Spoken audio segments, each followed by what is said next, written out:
ನಮಸ್ತೆ friends, welcome back to my channel Jaya Hegde Kannada YouTube channel. ನಾನು Jaya. Friends, ಇವತ್ತಿನ ವಿಡಿಯೋದಲ್ಲಿ ನಾನು ನೋಡಿ ಡೇರೆ ಗಿಡಗಳಿಗೆ ಮತ್ತು ಸೇವಂತಿಗೆ ಗಿಡಗಳಿಗೆ ಯಾವ ರೀತಿ ಸಪೋರ್ಟ್ ಕೊಡೋದು ಅಂತ ಒಂದು 2-3 ವಿಧಾನದಲ್ಲಿ ತೋರಿಸಿದ್ದೀನಿ. ಡೇರೆ ಗಿಡಗಳಿಗೆ, ಸೇವಂತಿಗೆ ಗಿಡಗಳಿಗೆ 2 ವಿಧಾನದಲ್ಲಿ ತೋರಿಸಿದ್ದೀನಿ.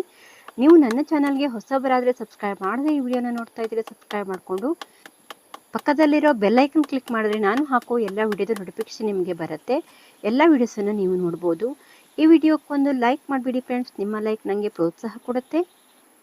ಮತ್ತು ಈ ವಿಡಿಯೋನ ಪೂರ್ತಿಯಾಗಿ ನೋಡಿ. ಕೆಲವು ಟಿಪ್ಸ್ಗಳನ್ನು ನಾನು ಲಾಸ್ಟಲ್ಲಿ ಹೇಳಿದ್ದೀನಿ, ಹಾಗಾಗಿ ವಿಡಿಯೋನ ಪೂರ್ತಿಯಾಗಿ ನೋಡಿ. ಏನಾದರೂ ಡೌಟ್ ಇದ್ದರೆ ಕಾಮೆಂಟ್ ಮಾಡಿ. ನೋಡಿ, ನಾನಿಲ್ಲಿ ಡೇರೆ ಗಿಡಗಳಿಗೆ ಸಾಲುಗಳಲ್ಲಿ ನೆಲದಲ್ಲಿ ನೆಟ್ಟಿದ್ದೀನಲ್ಲ, ಹಾಗಾಗಿ ಒಂದೊಂದು ಸಾಲಾಗಿ ನಾನು ನೆಟ್ಟಿದ್ದೀನಿ. ಆ ಸಾಲಿಗೆ ತುದಿಗೆ 2 ಸೈಡಲ್ಲೂ ಅಂದರೆ ಆ ಕಡೆ ಮತ್ತು ಈ ಕಡೆ 2 ಗುಟ್ಟಗಳನ್ನು ಅಂದರೆ ಕೋಲ್ಗಳನ್ನು ನೆಲದಲ್ಲಿ ನೆಟ್ಕೊಂಡಿದ್ದೀನಿ. ನೋಡಿ, 2 ಗುಟ್ಟಗಳನ್ನು ಕೊಟ್ಕೊಂಡು ಆ ಗುಟ್ಟಗಳಿಗೆ ಒಂದು ಉದ್ದವಾದ ದಬ್ಬೆನ ತಗೊಂಡು ನಾನಿಲ್ಲಿ ಕಟ್ಕೊಳ್ತೀನಿ. ಇದು ನೋಡಿ, ನಾನು ಲಾಸ್ಟಲ್ಲಿ ನಾನು ಯಾವ ರೀತಿ ಮಾಡಿದ್ದೀನಿ ಅಂತ ತೋರಿಸಿದ್ದೀನಿ, ಹಾಗಾಗಿ ನೋಡ್ತಾ ಹೋಗಿ. ನಿಮಗೆ ನಾನಿಲ್ಲಿ 2-3 ವಿಧಾನದಲ್ಲಿ ಡೇರೆ ಗಿಡಗಳಿಗೆ ಕೊಟ್ಟಿದ್ದೀನಿ. ನಿಮಗೆ ಯಾವುದು ಅನುಕೂಲ ಆಗುತ್ತೋ ಆ ರೀತಿ ನೀವು ಸಪೋರ್ಟ್ಗಳನ್ನು ಕೊಡ್ಬೋದು. ತುಂಬ ಗಾಳಿ ಮತ್ತು ಮಳೆಗೆಲ್ಲ ಹಾಳಾಗಿಬಿಡತ್ತೆ. ಹಾಗಾಗಿ ನಾವು ಯಾವುದೇ ಗಿಡಕ್ಕಾದರೂ ಸಪೋರ್ಟ್ಗಳನ್ನು ಕೊಡ್ತಾನೆ ಇರಬೇಕಾಗತ್ತೆ. ಗಿಡ ಮೇಲೆ ಬಂದ ಹಾಗೆ ನಾವು ಸಪೋರ್ಟ್ಗಳನ್ನು ಕೊಡ್ತಾ ಇರಬೇಕಾಗತ್ತೆ. ಹಾಗಾಗಿ ನೋಡಿ, ಇಲ್ಲಿ 2 ಗುಟ್ಟಗಳನ್ನು ಕೊಟ್ಕೊಂಡಿದ್ದೀನಲ್ಲ, ಅದೇ ರೀತಿ ನಾವು ಮಾಡಿಕೊಂಡ್ರೆ ನಾವು ಗಿಡ ಮೇಲೆ ಬಂದ ಹಾಗೆ ಮೇಲ್ಗಡೆ ಸಪೋರ್ಟ್ಗಳನ್ನು ಕೊಡ್ತಾ ಇರ್ಬೋದು ಅಂತ ನಾನು ಈ ಐಡಿಯಾದಲ್ಲಿ ಮಾಡ್ತಾ ಇದ್ದೀನಿ. ನಿಮಗೆ ಯಾವುದು ಅನುಕೂಲ ಆಗುತ್ತೋ ಅದರಲ್ಲಿ ಮಾಡಿ.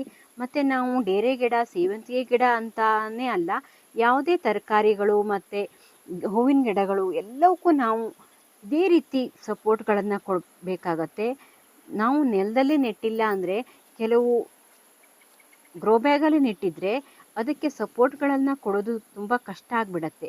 ಹಾಗಾಗಿ ಸೈಡಲ್ಲಿ ಒಂದು ಸಾಲಾಗಿ ಇಟ್ಕೊಂಡು ಗ್ರೋ ಬ್ಯಾಗನ್ನು ಸೈಡಲ್ಲಿ ಯಾವುದಾದ್ರೂ ಒಂದು 20 ಲೀಟ್ರ್ ಬಕೆಟು ಏನಾದರೂ ಇರುತ್ತಲ್ಲ, ಅದರಲ್ಲಿ ಮಣ್ಣನ್ನು ತುಂಬಿಸ್ಕೊಂಡು ಅದರೊಳಗೆ ಗುಟ್ಟೆಗಳನ್ನು ಕೊಟ್ಟುಕೊಂಡು ಕಂಬಗಳನ್ನು ಕೊಟ್ಟು ಆಮೇಲೆ ಇದೇ ರೀತಿ ಮಾಡ್ಕೊಳ್ಳಿ. ಆ ರೀತಿ ಮಾಡಿಕೊಂಡ್ರೆ ತುಂಬ ಚೆನ್ನಾಗಿ ಬರುತ್ತೆ. ನನ್ನ ಹತ್ರ ಒಬ್ಬರು ಕೇಳಿದರು, ಗ್ರೋ ಬ್ಯಾಗಲ್ಲಿ ನೆಟ್ಕೊಂಡ್ರೆ ನಾವು ಅದಕ್ಕೆ ಸಪೋರ್ಟ್ಗಳನ್ನು ಹೇಗೆ ಕೊಡೋದು ಅಂತ. ಆ ರೀತಿ ಮಾಡ್ಕೊಳ್ಳಿ, ತುಂಬ ಚೆನ್ನಾಗಿ ಬರುತ್ತೆ. ಇದೇ ರೀತಿ ಆ 20 ಲೀಟ್ರ್ ಬಕೆಟಲ್ಲಿ ಮಣ್ಣನ್ನು ತುಂಬಿಕೊಂಡಿರ್ತೀವಲ್ಲ, ಆ ಮಣ್ಣಿಗೆ ನೀವು ಇದೇ ರೀತಿ ಗುಟ್ಟೆಗಳನ್ನು ಕಂಬಗಳನ್ನು ಕೊಟ್ಕೊಂಡ್ರೆ ನೋಡಿ, ಈ ರೀತಿ ಒಂದು ಉದ್ದವಾದ ಕೋಲನ್ನು ತಗೊಂಡು ಕಟ್ಕೋಬೋದು. ಅದೇ ರೀತಿ ಮಾಡ್ಕೊಳ್ಳಿ, ತುಂಬ ಚೆನ್ನಾಗಿ ನಾವು ಕಟ್ಕೋಬೋದು. ಇದಕ್ಕೆ ನಾನಲ್ಲಿ ಆ ಗಿಡಗಳನ್ನು ತುಂಬ ಪಿಂಚಿಂಗ್ ಮಾಡಿದ್ದೆ, ಸ್ವಲ್ಪ ಅಗಲವಾಗಿ ಬೆಳೆದಿತ್ತು. ಹಾಗಾಗಿ ನಾನು ಸ್ವಲ್ಪ ಅಗಲವಾಗಿ 2 ಸಾಲಲ್ಲೂ ಗುಟ್ಟೆಗಳನ್ನು ಕೊಟ್ಟು ದಬ್ಬೆನ ಹಾಕ್ಕೊಂಡಿದ್ದೀನಿ. ದಬ್ಬೆ ಅಂದರೆ ಏನಂತೀರ ನೀವು, ಅದಕ್ಕೆ ನಾವು ಅಡಿಕೆ ದಬ್ಬೆ ಅಂತೀವಿ, ಅದನ್ನು ಹಾಕ್ಕೊಂಡಿದ್ದೀನಿ. ನಾವು ಒಂದೊಂದೇ ಗಿಡಕ್ಕೆ ಕೊಡ್ಬೋದು, ಆದರೆ ಇದು ಅಗಲವಾಗಿ ಬಂದಿರೋದ್ರಿಂದ ನಾವು ಒಂದು 4 ಅಥವಾ 3 ಗುಟ್ಟೆಗಳನ್ನು ಕೊಟ್ಕೊಂಡು ಕಟ್ಟಬೇಕಾಗತ್ತೆ. ಇಲ್ಲಾಂದರೆ ಸ್ವಲ್ಪ ಗಾಳಿ ಮಳೆಗೆ ತುಂಬ ಬಿದ್ದು ಹೋಗಿಬಿಡತ್ತೆ. ಹಾಗಾಗಿ ನಾನು ಈ ರೀತಿನೇ ಕೊಟ್ಕೊಂಡಿದ್ದೀನಿ. ನೋಡಿ, ಕೆಲವು ಕಟಿಂಗಿಂದ ನೆಟ್ಟಿರೋ ಗಿಡಗಳು ಸ್ವಲ್ಪನೂ ಚೆನ್ನಾಗಿ ಬಂದಿಲ್ಲ. ಈಗ ಸ್ವಲ್ಪ ಮಳೆ ಕಡಿಮೆ ಆಗಿರೋದ್ರಿಂದ ಸ್ವಲ್ಪ ಮೇಲೆ ಬರ್ತಾ ಇದೆ ಅಷ್ಟೇ. ಮತ್ತು ಚಿಕ್ಕ ಚಿಕ್ಕ ಗಿಡಗಳಿಗೆಲ್ಲ ಅದಕ್ಕೆ ಸಪ್ರೇಟಾಗಿ ನಾನು ಕೋಲ್ಗಳನ್ನು ಕೊಟ್ಟಿದ್ದೀನಿ. ನೋಡಿ, ಈ ರೀತಿ ನಾನು ಇದರ ಆರೈಕೆನ ಹೇಗೆ ಮಾಡೋದು ಅಂತ ಆಲ್ರೆಡಿ ತೋರಿಸಿದ್ದೀನಿ. ನೀವು ಯಾರಾದರೂ ನೋಡಿಲ್ಲ ಅಂದರೆ ನನ್ನ ಚಾನಲ್ಗೆ ಹೋದರೆ ಎಲ್ಲವೂ ಸಿಗತ್ತೆ, ನೀವು ನೋಡ್ಬೋದು. ಬನ್ನಿ, ಈಗ ಈ ಸಾಲಲ್ಲಿ ನಾನು ಯಾವ ರೀತಿ ಕೊಡ್ತೀನಿ ಅಂತ ತೋರಿಸ್ತೀನಿ. ನೋಡಿ, ಇಲ್ಲೊಂದು ಗುಟ್ಟನ ಅಂದರೆ ಕಂಬನ ನಾನು ದಬ್ಬೆದನ್ನೇ ಕೊಟ್ಕೊಂಡಿದ್ದೀನಿ. ನೋಡಿ, ಹಾಗೆ ಇಲ್ಲಿ ಉದ್ದವಾದ ಒಂದು ದಬ್ಬೆನ ತಗೊಂಡು ನೋಡಿ ಈ ರೀತಿ ಕಟ್ಟಿದ್ದೀನಿ. ನಾನಿಲ್ಲಿ 2 ಸೈಡಲ್ಲೂ ಕಟ್ಟಿಲ್ಲ, ಒಂದೇ ಸೈಡಲ್ಲಿ ಕಟ್ಟಿದ್ದೀನಿ. ಹಾಗೆ ಆ ಗಿಡಗಳನ್ನು ಅದಕ್ಕೆ ಕಟ್ಕೊಂಡಿದ್ದೀನಿ. ಆ ರೀತಿ ಕೂಡ ನಾವು ಕಟ್ಕೋಬಹುದು. ನಾನಿಲ್ಲಿ ಆಲ್ರೆಡಿ ಒಂದೊಂದೇ ಗಿಡಗಳಿಗೆ ಕೋಲ್ಗಳನ್ನು ಮಾಡ್ಕೊಂಡಿದ್ದೀನಿ. ಆದರೂ ಕೂಡ ಈ ರೀತಿ ಮಾಡಿದ್ದೀನಿ. ಇಲ್ಲಿ ನೋಡಿ, ಈ ಸಾಲಿಗೆ ನಾನು ಈ ರೀತಿಯಲ್ಲಿ ಕೊಟ್ಕೊಂಡಿದ್ದೀನಿ ನೋಡಿ. ಒಂದು ಕಂಬನ ನೆಲದಲ್ಲಿ ಹುಕ್ಕೊಂಡು ಅದಕ್ಕೆ ಎರಡೂ ಸೈಡಿಂದ ನಾನು ದಬ್ಬೆನ ಅಂದರೆ ಒಂದು ಸರಳನ್ನ ಕೊಟ್ಟಿದ್ದೀನಿ ನೋಡಿ. ಇಲ್ಲಿ ಕೆಲವು ಗಿಡಗಳಿಗೆ ಒಂದೊಂದಕ್ಕೆ ಒಂದೊಂದು ಗುಟ್ಟಗಳನ್ನು ಕೊಟ್ಟಿದ್ದೀನಿ.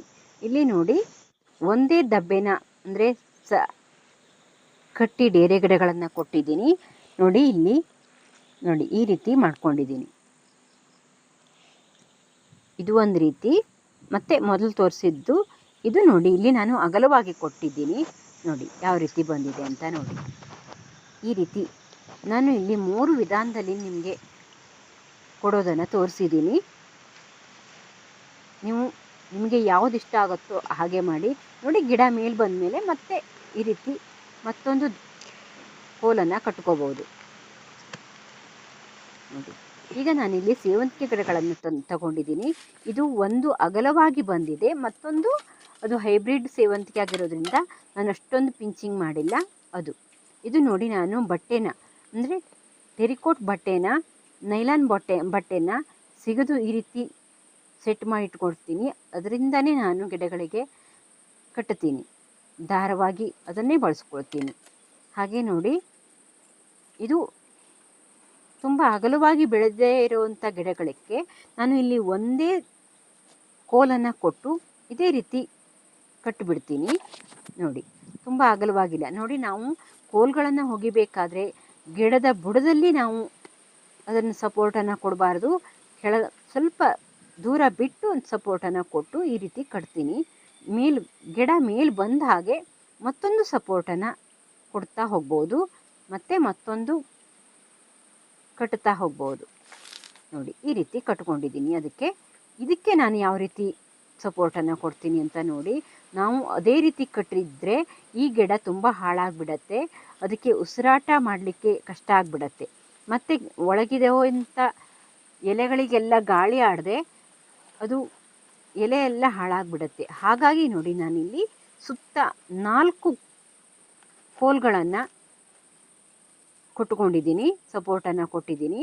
ಹಾಗೆ ಇದು 4 ಸಪೋರ್ಟಿಗೂ ಒಂದು ರೌಂಡ ರೀತಿಯಲ್ಲಿ ನಾನಿಲ್ಲಿ ಬಟ್ಟೆ ದಾರದಿಂದ ಈ ರೀತಿ ಕಟ್ಟಿಕೊಳ್ತೀನಿ. ನಿಮ್ಗೆ ಯಾವುದೇ ರೀತಿ ದಾರ ಬೇಕಾದರೂ ತಗೊಳ್ಳಿ ನೋಡಿ. ಈ ರೀತಿ ಕಟ್ಕೋಬೇಕು.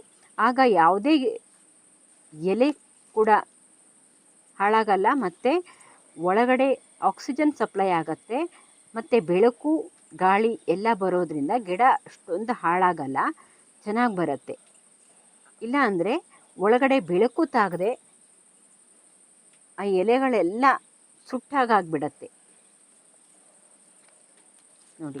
ಕೆಳಗಿರುವಂಥ ಎಲೆಗಳನ್ನೆಲ್ಲ ತೆಗೆದುಬಿಡಿ ನೋಡಿ. ತೆಗಿಬೇಕಾದ್ರೆ ಒಂದು ಸಸಿ ಬಂತು, ಅದನ್ನು ನಾನು ನೆಟ್ಕೊಳ್ತೀನಿ ನೋಡಿ. ಈ ರೀತಿ ಕಟ್ಕೋಬೇಕು. ತುಂಬ ಚೆನ್ನಾಗಿ ಬರುತ್ತೆ ಈ ಮೆಥಡಲ್ಲಿ ನಾವು ಕಟ್ಟೋದ್ರಿಂದ. ಅಗಲವಾಗಿ ಬರುವಂಥ ಯಾವುದೇ ಗಿಡಕ್ಕಾದರೂ ನೀವು ಇದೇ ರೀತಿ ಸಪೋರ್ಟನ್ನು ಕೊಡ್ಬೋದು ನೋಡಿ. ಗಿಡ ಮೇಲೆ ಬಂದ ಹಾಗೆ ಮೇಲೆ ಮತ್ತೊಂದು ದಾರದ ಸಹಾಯದಿಂದ ಮತ್ತೆ ಕಟ್ಬೋದು ನೋಡಿ. ನಾನು ಎಲ್ಲ ಗಿಡಗಳಿಗೂ ಯಾವ ರೀತಿ ನಾವು ಸಪೋರ್ಟನ್ನು ಕೊಡೋದು ಅಂತ ಈ ವಿಡಿಯೋದಲ್ಲಿ ತೋರಿಸಿದ್ದೀನಿ. ಈ ವಿಡಿಯೋ ಇಷ್ಟ ಆದರೆ ಲೈಕ್ ಮಾಡಿ, ಶೇರ್ ಮಾಡಿ, ಕಾಮೆಂಟ್ ಮಾಡಿ. ಈ ವಿಡಿಯೋನ ಪೂರ್ತಿಯಾಗಿ ನೋಡಿದ್ದಕ್ಕೆ ಧನ್ಯವಾದ. Thank you for watching. Bye.